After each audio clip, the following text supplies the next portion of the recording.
la société Clearstream.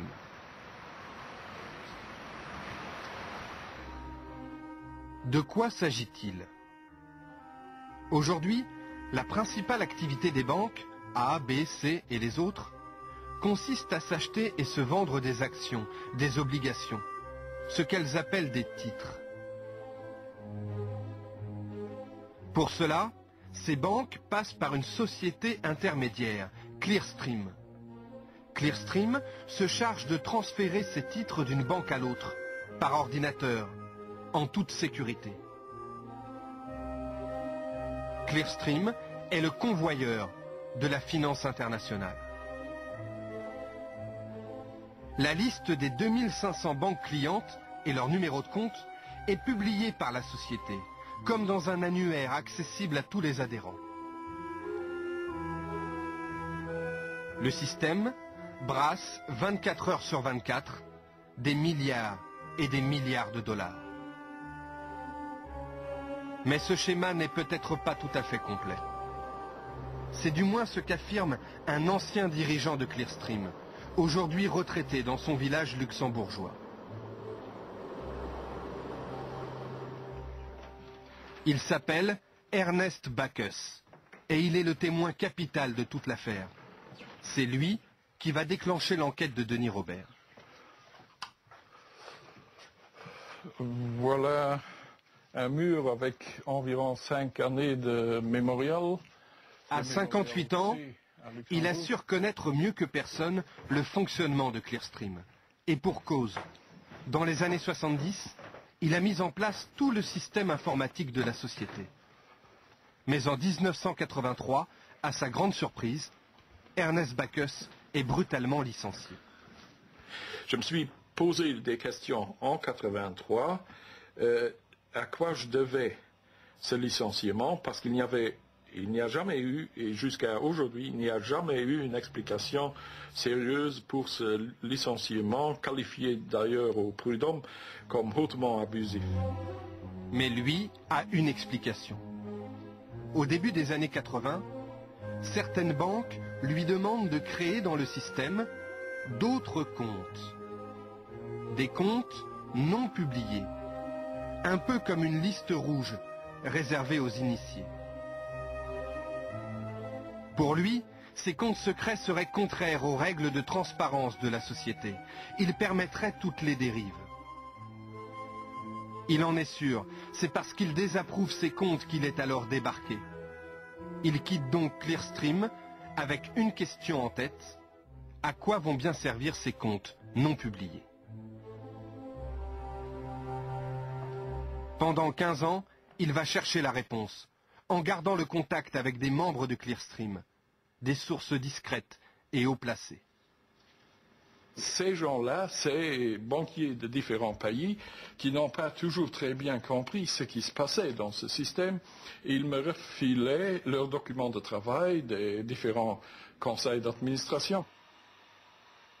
Un jour, Ernest Backus met la main sur cette fameuse liste de comptes non publiés. Ce qu'il y découvre va le stupéfier. La liste révèle des milliers de comptes de banques célèbres ou moins connus. On y trouve aussi de nombreux comptes basés dans les paradis fiscaux, là où l'argent circule dans le plus grand secret, hors de tout contrôle. Apparaissent surtout des banques compromises dans des scandales retentissants. Par exemple, le Crédit Lyonnais. À l'époque où des milliards de francs disparaissent de ses caisses, il dispose de 23 comptes non publiés. Les banques de la compagnie pétrolière Elf et d'Alfred Sirven, impliquées dans le versement de pots de vin, disposent de 4 comptes non publiés. La banque russe Menatep, citée dans plusieurs affaires de fraude financière, dispose elle aussi d'un compte non publié. Ces comptes confidentiels permettraient-ils alors d'imaginer le pire? Serviraient-ils à verser des dessous de table, à détourner des fonds, à financer les opérations secrètes des États, des multinationales, à dissimuler les trésors des mafias, des dictateurs, des dirigeants corrompus? Mystère.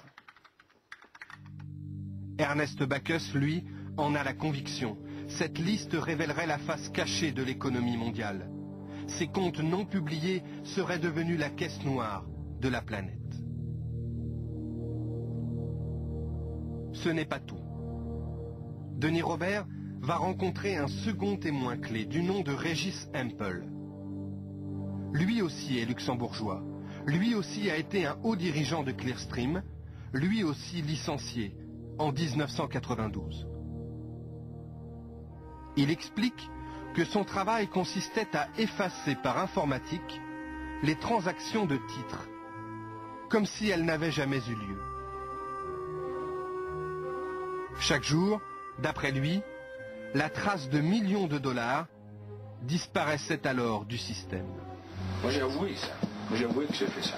Et quand tu le faisais, tu le savais que tu faisais un truc qui n'était pas clair ou... Ouais. J'ai avoué ça aussi.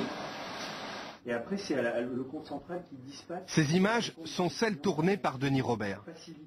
Regis Hempel n'a pas souhaité parler devant notre caméra, par peur, jure-t-il, des représailles de Clearstream. Son ancien employeur le poursuit en justice au Luxembourg pour avoir violé le secret bancaire, mais pas pour avoir menti. Il n'est jamais revenu sur ses aveux. C'est une des plus grosses, non, la plus grosse lessiveuse parfaite du monde. D'argent sale. D'argent sale ou noir, ou comme vous l'appelez. Et pourquoi vous dites ça? Parce que la possibilité pour chaque banquier sait qu'il y a la possibilité de travailler comme ça, c'est possible parfaitement de faire. Là, c'est pas... Denis Robert et Ernest Bacchus savent qu'ils s'attaquent à un sujet rarement évoqué, le pouvoir des plus grands banquiers de la planète. C'est des gens qui ont, qui sont surpuissants, quoi. Et Clearstream, c'est leur petite cuisine, c'est leur petit secret de banquier, quoi, leur gros secret. Parce que vous savez, vous voyez, Clearstream, c'est l'arrière-boutique, quoi. C'est comme, c'est le sous-traitant commun à toutes ces banques.